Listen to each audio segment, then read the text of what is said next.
우리 사랑하는 여러분, 그동안 우리 비대면 예배를 통해서 여러분 직접 얼굴 뵙지 못하고 또 대면하여 예배 드리지 못했는데 오늘 정말 오랜만에 여러분 얼굴 뵙고 또 다 함께 하나님께 예배 드리게 됨을 하나님께 감사하고 하나님께 영광을 돌립니다. 여러분 정말 뵙고 싶었습니다.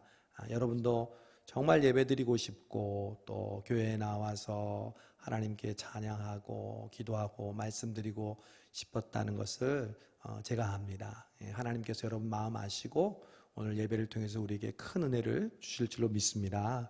오늘 처음으로 1부, 2부, 3부 예배를 드렸는데 1부 예배 때도 한 20명, 또 2부 예배 때 우리 교사들과 청년들 중심으로 한 20명 이렇게 은혜 가운데 예배 잘 마쳤어요. 오늘 3부 예배 때도 우리 참석하시는 우리 모든 분들에게 하나님께서 귀한 은혜를 주실 줄로 믿습니다. 여러분 대부분 이 자리에 부모님이 계신데요. 부모가 자식을 낳고 키우면서 느끼는 기쁨이 있죠. 그것 중에 하나가 이제 아이가 태어나면 하루가 다르게 성장하는 모습을 보는 것이 부모님의 기쁨입니다. 자고 일어나면 쑥쑥 큰다고 하죠. 근데 여러분 하나님과 우리와의 관계도 마찬가지입니다. 하나님이 우리의 아버지이시고 또 우리는 그분의 자녀인데 하나님이 언제 기뻐하실까요? 물론 우리가 태어나는 것, 예수님을 믿는 것도 기뻐하시지만 태어난 뒤에 계속해서 우리가 하나님의 자녀로 성장하는 모습을 보시는 것, 그것을 하나님께서 기뻐하십니다. 예수님을 믿는다는 것은요, 영적으로 볼 때 다시 태어난다는 것을 의미합니다. 우리가 지난번 진정한 그리스도인에서 언급했듯이 예수님을 믿고 내가 죄인임을 고백하고 예수님을 믿는 그 순간 우리는 born again, 다시 태어납니다. 중생합니다. 거듭납니다. 그런데 그것은 갓난 아기와 같습니다. 우리의 영적으로 예수님을 믿고 그리스도인이 되는 순간 우리가 장성한 어른이 되는 것이 아니라 갓난 아이로 출발한다는 것이죠. 그 갓난 아이는 계속해서 엄마의 젖을 먹고 이유식을 먹고 밥을 먹고 성장하는 것처럼 우리의 영적인 생명도 예수 그리스도를 믿고 계속해서 성장하고 자라는 것이 하나님을 기쁘시게 하는 그리스도인이며 그것이 정상적이고 바람직한 그리스도인이라는 것이죠. 여러분 저는 서두에 여러분에게 묻고 싶습니다. 혹시 여러분의 영적인 나이를 알고 계십니까? 여러분 우리에게는 우리의 육신의 나이가 있는 것처럼 영적인 나이가 있습니다. 그 나이는 한 해가 지나면 저절로 먹는 나이가 아닙니다. 바로 우리가 성장하는 만큼 먹는 나이입니다. 우리가 직분을 가졌다고 해서 교회를 오래 다닌다고 해서 혹은 교회를 위해서 봉사하고 있다고 해서 그 나이가 저절로 많아지는 것이 아닙니다. 목사라고 해서 나이가 많아지는 것이 아닙니다. 오늘 이 말씀을 통해서 우리가 어떻게 성장할 수 있을지 우리 성장하는 그리스도인의 교훈을 살펴보겠습니다. 먼저 우리는 이렇게 질문할 수 있습니다. 그렇다면 목사님, 우리는 무엇이 성장해야 합니까? 우리의 신앙생활에 있어서 성장해야 할 부분이 무엇이죠? 키가 크고 또 몸이 커지는 것처럼 우리 신앙에도 분명히 성장해야 하는 부분이 있는데 그것이 무엇일까요? 오늘 본문은 그것이 무엇인지를 우리에게 세 가지로 말씀해 주고 있습니다. 첫 번째는요, 오늘 말씀 13절 보면 우리가 다 하나님의 아들을 믿는 것과 첫 번째 성장해야 할 영역은 바로 우리의 믿음입니다. 여러분 그리스도인은 한마디로 믿는 자들입니다. 그리고 우리는 믿음으로 구원을 받았습니다. 이 사실을 모르는 사람은 없고 항상 그 사실을 우리는 중요하게 여깁니다. 예수님을 믿는 믿음으로 우리는 구원을 받으니까요. 그런데 그렇다면 그 믿음이 우리의 믿음의 끝일까요? 예수를 믿고 그리스도를 믿는 그 믿음이 우리의 신앙의 전부일까요? 아니요. 성경은 우리에게 믿음으로 말미암아 믿음에 이르는 우리의 신앙의 비밀이 있다고 말씀합니다. 즉 예수 그리스도를 믿는 그 믿음 위에 바로 또 하나님을 믿는 믿음이 있어야 한다는 것이죠. 여러분 영어로 그것을 처음에는 believe라고 하다가 이제 나중에 trust, 신뢰하는 믿음으로 성장하는 것을 의미합니다. 여러분 무엇을 우리가 신뢰해야 할까요? 무엇을 굳게 믿어야 할까요? 그것은 바로 하나님의 약속입니다. 하나님은 신실한 분이시기 때문에 성경은 다른 말로 하면 구약과 신약을 통해서 우리에게 주시는 하나님의 약속입니다. 그 약속을 굳게 신뢰하는 것, 그 신뢰하는 마음이 점점 깊어지고 굳세어지는 것, 그것이 바로 믿음이 성장하는 것입니다. 여러분, 우리에게 그 하나님을 믿는, 신뢰하는 그 나이가 얼마일까요? 우리는 유독 사람들을 만나면 나이를 먼저 파악하려는 그러한 성향이 있습니다. 특히 우리 민족은, 동방예의지국인 우리 민족은 나이에 민감합니다. 무슨 띠요? 몇 살이요? 몇 년생이요? 물어봅니다. 그래야 속이 편하거든요. 나이를 빨리 파악하고 서열을 정해야 관계가 정리되는 것 같습니다.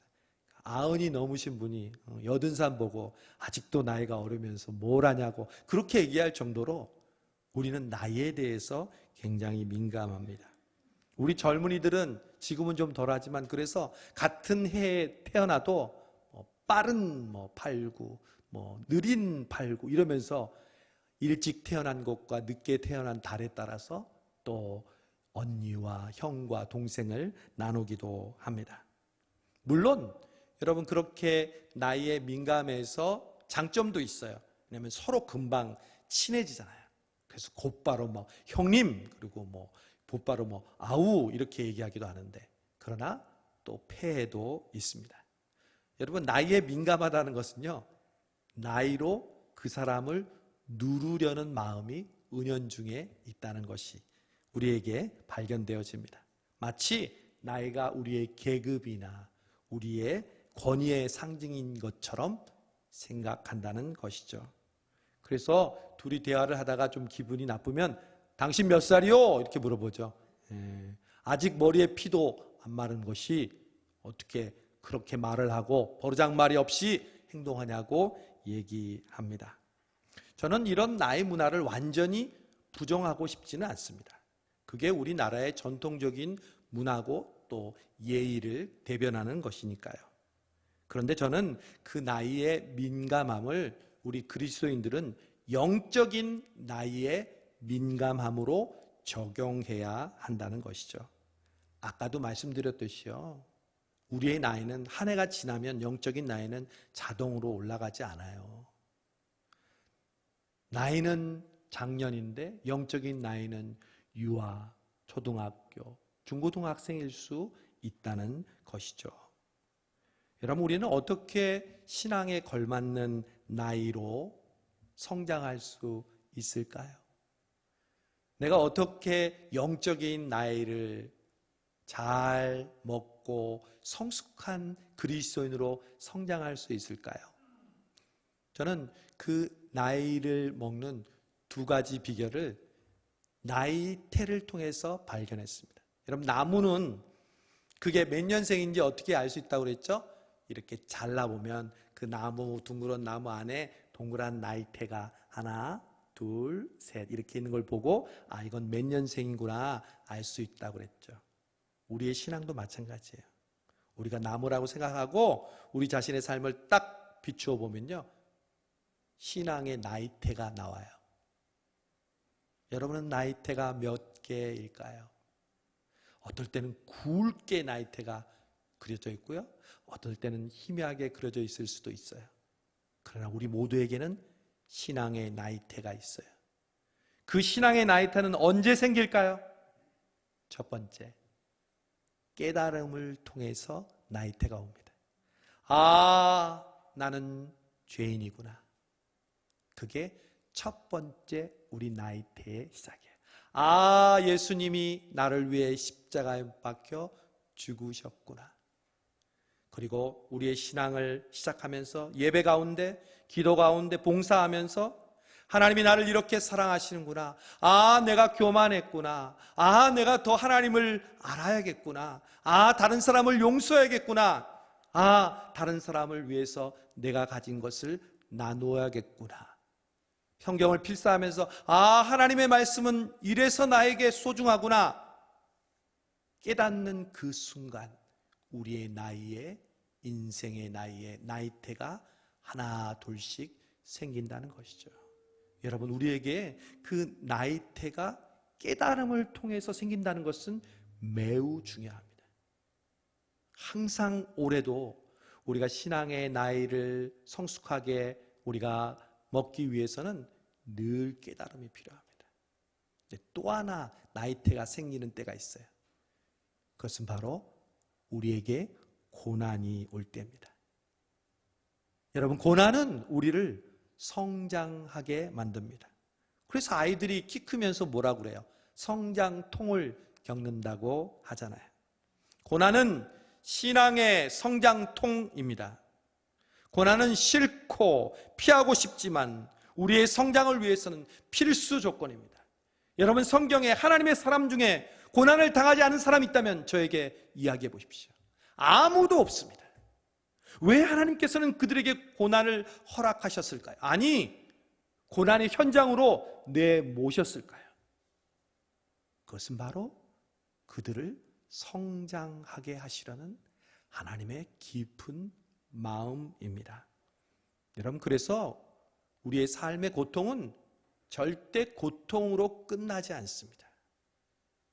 우리 성수동 교회가 겪어온 고난과 시련과 고통, 그리고 여러분 개인이 지금까지의 삶을 살면서 겪었던 수많은 고난과 고통은요, 고통으로 끝나지 않습니다. 우리를 성숙하게 하고, 우리를 자라게 하고, 우리를 성장하게 한 줄로 믿습니다. 그래서 그 고통이 오히려 우리에게 하나님의 선물이 되고 고난이 나에게 유익이었다고 고백할 수 있다는 것이죠. 여러분, 코로나의 상황도 마찬가지입니다. 정말 우리 그리스도인들에게는 엄청난 고난입니다. 시련입니다. 지금 교회를 향한 신뢰도는 누가 이야기하지 않아도 바닥을 치고 있습니다. 여러분, 이럴 때 하나님께서 이러한 고난을 통해서 우리에게 원하시는 것은 이 가운데서 우리의 신앙이 세부대가 되며 우리의 신앙이 종교 개혁의 마음으로 묵은 땅을 갈아엎고 새로운 땅이 되므로 우리의 신앙이 새롭게 성장하는 것, 그것을 하나님께서 바라고 원하신 줄로 믿습니다. 이 고난 중에 우리 성수동 교회가 저와 여러분의 신앙이 성숙해지는 은혜가 있기를 주님의 이름으로 축원합니다. 두 번째로 성경은 믿음과 함께 성장해야 할 영역을 우리에게 말씀합니다. 오늘 13절, 우리가 다 하나님의 아들을 믿는 것과 아는 일에, 지식이 성장해야 합니다. 여러분, 신앙이 믿음의 영역이라면 지식은 알의 영역입니다. 우리 신앙은 믿는 것과 아는 일이 함께 공존한다고 성경은 분명히 얘기합니다. 우리는 믿습니다. 그 믿음만 가지고서 만사를 해결하려고 하는데 그렇지 않다는 거죠. 믿음 중요하죠. 그러나 믿음과 함께 하나님을 아는 지식이 함께 공존해야 함을 성경은 분명히 얘기합니다. 우리는 늘 믿는 것과 아는 일에 밸런스를 유지해야 합니다. 즉, 나의 믿음이 성장하는 것과 동시에 나의 하나님을 아는 지식도 함께 성장해야 한다는 것입니다. 여러분, 이것은 내가 무슨 학교를 나오고 어디까지 공부했느냐의 그러한 문제가 아닙니다. 바로 하나님을 아는 지식, 예수님을 아는 지식, 성경을 통해서 하나님이 어떤 분인가를 깨닫는 것을 의미합니다. 여러분, 지식이 없는 믿음은 광신주의가 됩니다. 요즘 기독교를 비난하게 하는 그런 일탈된 종교적인 행위들을 보면 그런 부분들이 농후합니다. 그들의 입술에는 하나님, 믿음, 은혜라는 말을 사용하지만 정말 그들의 지식으로 하나님을 알고 이웃을 알고 세상을 알지 못하면 치우친 삶을 살 수밖에 없습니다. 물론 반대로 지식이 없고 믿음도 없으면 안 되죠. 사탄이 우리를 무너뜨리는 것은 이 균형을 깨트리는 거예요. 믿음만 있게 한다든지 아니면 지식만 있게 한다든지. 아니요, 믿음과 지식이 굳건하게 함께 있어야 합니다. 진정한 그리스도인은 반드시 지성을 가지고 있습니다. 어떤 사람들은 이렇게 얘기합니다. 믿는 게 중요하지 세상 지식이 뭐가 필요하냐고 얘기합니다. 물론 그 말씀은 맞습니다. 그러나 그 말을 함부로 적용하면서 하나님을 아는 지각을 사용하지 않는 어리석음을 우리는 범해서는 안 됩니다. 여러분, 신앙이 비논리적입니까? 천만의 말씀입니다. 신앙처럼 합리적인 것이 없습니다. 왜냐하면 우리가 믿는 하나님은 가장 믿을 만한 분이시기 때문에 그렇습니다. 우리는 맹목적으로 하나님을 믿지 않습니다. 없는 것을 그냥 있는 것처럼 가상하고 믿는 것이 아니라 엄연히 존재하고 엄연히 역사하시고 엄연히 주관하시고 한치의 오차도 없이 이 우주와 역사를 주관하시는 합리적이고 확실한 하나님을 믿는 줄로 믿습니다. 그 하나님을 믿으면 우리의 지각을 반드시 사용해야 합니다. 신앙생활에는 그래서 중요한 법칙이 있습니다. 우리는 하나님을 아는 만큼 믿습니다. 제가 오늘 교사들에게도 2부 예배 때 그랬습니다. 교사 여러분, 여러분이 아는 만큼 학생들을 가르칠 수 있습니다.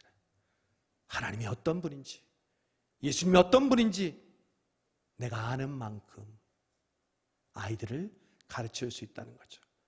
여러분, 우리도 마찬가지예요. 하나님이 어떤 분인지 알면요, 우리가 이렇게 안 살아요. 하나님이 시퍼렇게 살아서 지금 하나님께서 우리에게 원하시는 것이 무엇인지 아는 사람은요, 우리의 삶과 우리의 신앙이 변화되게 돼 있어요. 모르고서 아는 것처럼 행동하는 신앙은 옳지 않아요. 여러분, 베드로가 예수님께서 깊은 곳에 가서 그물을 던지라고 해서 믿음으로 믿사오니 그물을 던지죠. 그래서 고기를 많이 잡습니다. 믿음의 결과요? 축복이죠. 그런데 그 고기를 잡은 다음에 베드로가 뭐라고 합니까? 주여 나를 떠나소서, 나는 죄인이로소이다. 믿음의 결과로 많은 고기를 잡았습니다. 그러나 베드로는 그 순간 예수님이 누군지 알게 되었습니다. 주는 그리스도, 나는 죄인이란 사실을 깨달은 것이죠. 그래서 주님을 떠나시라고, 제가 주님을 받들 자격이 없다고 고백했던 것이죠. 그것이 바로 믿음과 알미 함께 공존하는 아름다운 신앙의 모습입니다. 이러한 하나님을 아는 지식이, 하나님을 아는 그러한 여러분의 삶이 2021년도 우리 성수동교회와 여러분의 삶 속에 충만하기를 바랍니다. 마지막으로 우리가 성장해야 할 영역이 있는데 그것은 바로 마지막 절에 있습니다. 18절, 오직 사랑 안에서 참된 것을 하여 범사에 그에게까지 자랄지라. 무엇이 자라야 한다고요? 사랑이 자라야 합니다. 사랑. 여러분, 예수님을 믿는 자라고 하는 말은 다른 말로 하면 예수님을 사랑하는 자입니다. 예수님을 사랑하는 자는 다른 말로 하면 이웃을 사랑하는 자입니다. 그러므로 믿음과 지식이 자라면 동시에 사랑이 자라는 것은 마땅합니다. 우리는 믿음을 작은 씨앗이라고 비유해서 그 믿음이 30배, 60배, 100배로 성장하는 모습을 상상하고 적용하는 것은 익숙합니다. 그러나 여러분, 사랑이 씨앗이 되어 30배, 60배, 100배로 자라는 모습을 여러분들은 상상한 적이 있으십니까?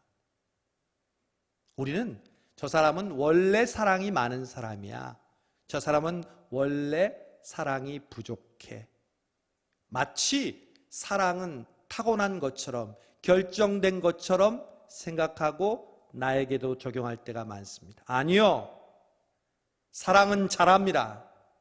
사랑은 성장합니다. 사랑은 계속 커갑니다. 제가 하는 말이 아닙니다. 바울이 데살로니가 교회에 편지를 쓰면서 이렇게 말합니다. 너희가 다 각기 서로 사랑함이 더욱 자라고 있도다. 여러분, 우리 성수동교회가 무엇보다도 올 한 해 사랑이 자라는 교회가 되기를 간절히 바랍니다. 여러분, 그러면 어떻게 사랑이 자랄 수 있을까요? 목사님, 더 구제하고 더 다른 사람들한테 내 것을 나눠주면 사랑이 자라는 게 아닐까요? 아니요, 그것은 눈에 보이는 것입니다. 정말 우리의 사랑이 자라는 가장 중요한 비결이 있습니다. 한마디로 사랑을 받아야 합니다. 여러분, 사랑은 누가 하죠? 사랑은 받아본 사람이 사랑합니다. 어렸을 적이나 또한 가정의 그런 경험 가운데 결핍과 사랑을 경험하지 못한 사람은 일반적으로 그 사랑을 베푸는 것이 매우 어색합니다. 잘 못해요. 마음은 막 사랑한다고 해요. 그러나 그 사랑을 표현할 줄 몰라요. 왜? 사랑을 받아본 적이 없으니까. 여러분, 우리의 신앙도 마찬가지입니다. 우리의 사랑이 자라려면요, 하나님의 사랑을 경험하고 하나님의 사랑을 받는 방법이 사랑을 가장 많이 베푸는 유일한 비결임을 믿으시기 바랍니다. 제가 그래서 항상 하는 비유가 그거잖아요. 여러분도 여러분의 자녀들이나 혹시 초신자들에 가르쳐 줄 때 이 비유를 사용하시면 좋을 것 같아요. 태양과 지구와 달의 비유입니다. 우리는 달이에요. 하나님은 태양이시고 지구는 세상 사람들이에요. 세상 사람들이, 주위에 있는 사람들이 우리 달을 볼 때 때로는 달이 어둡다, 달이 작다 얘기하고, 때로는 우와, 달이 휘영청 보름달이 되었을 때 밝다고 이야기합니다. 여러분, 그러나 달은 스스로 빛을 비추는 발광체가 절대 아닙니다. 자기 스스로 빛을 비출 수가 없어요. 우리는 우리 스스로 사랑을 베풀 수 있는 존재가 아닙니다. 왜냐하면 전적으로 타락한 존재이기 때문에. 그러면 어느 때 그 사랑을 베풀 수 있을까요? 오직 유일한 비결은, 달이 보름달이 되는 이유는 태양을 통해서 직접적으로 가장 많이 그 태양빛을 받을 때 비로소 지구에 있는 사람들이 달이 빛을 비추는 것을 보는 것처럼, 우리도 우리의 인생에서 하나님의 사랑을 듬뿍 경험하고 하나님의 사랑을 폭포수처럼 경험하는 순간 우리는 자연스럽게 그 사랑을 다른 사람들에게 비출 수 있을 줄로 믿습니다. 그러므로 여러분, 우리가 다른 사람들을 위해서 구제하고 오늘도 사랑의 헌금을 드리지만 다른 사람에게 베푸는 일 매우 중요하지만 더 중요한 것은요, 하나님의 사랑을 경험하는 교회, 하나님의 사랑을 경험하는 성도가 되는 것인 줄로 믿습니다. 여러분, 하나님이 여러분을 얼마나 사랑하시는지 느끼고 깨달으시면요, 그 사랑이 여러분의 가족에게로, 여러분의 주변에 함께하는 사람들에게로 자연스럽게 흘러 넘치게 될 줄로 믿습니다. 여러분, 하나님의 사랑을 받는 게 더 중요해요. 그게 바로 사랑이 성장하는 비결이고 우리가 다른 사람을 사랑할 수 있는 비결입니다. 우리가 지금 해야 할 일은 사랑을 많이 하는 것이 아니라 사랑을 많이 받는 것입니다. 2021년에 여러분 예배하면서 하나님의 사랑과 은혜를 늘 경험하시기를 바랍니다. 기도하면서 봉사하면서 여러분의 삶 속에서 순간순간마다 야, 하나님이 정말 나를 생각하시는구나, 나를 인도하시는구나, 나를 도와주시는구나. 아까 동영상에서 죄를 지은 가늠한 여인이 돌로 쳐 죽임을 받을 수밖에 없는데 너희 중에 죄 없는 자가 돌로 치라고 하면서 그 여인을 용서해 주신 것처럼 우리도 하나님 앞에 나올 때 돌로 쳐 죽임을 당할 수밖에 없는 그러한 모습이고 연약하지만 주님이 나를 용서해 주시는구나, 그 깨닫는 그 순간, 주님의 사랑을 깨닫는 순간, 우리도 다른 사람을 정죄하거나 불평하거나 원망하거나 시기하는 것이 아니라 오히려 그를 이해하고 공감하고 용서하는 사람으로 변화시켜 주실 줄로 믿습니다. 이제 2021년 새해가 시작되고 한 달이 지났습니다. 새 부대가 되게 해달라는 이 주제를 가지고 말씀을 우리가 살펴보고 있는데, 오늘은 우리가 2021년에 성장하는 그리스도인이 되게 해달라고 우리가 기도하는 마음으로 이 말씀을 듣습니다.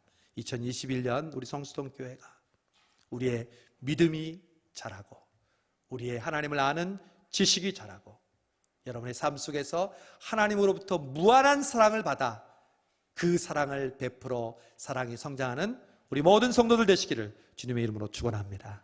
기도하겠습니다. 좋으신 하나님 감사합니다. 오늘 오랜만에 정말 하나님을 대면하고 성도들을 대면하여 이 성수동 교회에 나와서 예배드리게 하심을 감사합니다. 하나님, 2021년 새해에는 무엇보다도 우리의 믿음이 성장하는 한 해가 되게 해주시고 하나님을 아는 지식이 더 자라게 해주시며 또한 하나님의 사랑을 그 어느 때보다 뜨겁게 경험하고 그 사랑이 우리의 삶을 통과하여 흘러넘치는 한 해 되게 하여 주옵소서. 예수님의 이름으로 기도하옵나이다. 아멘.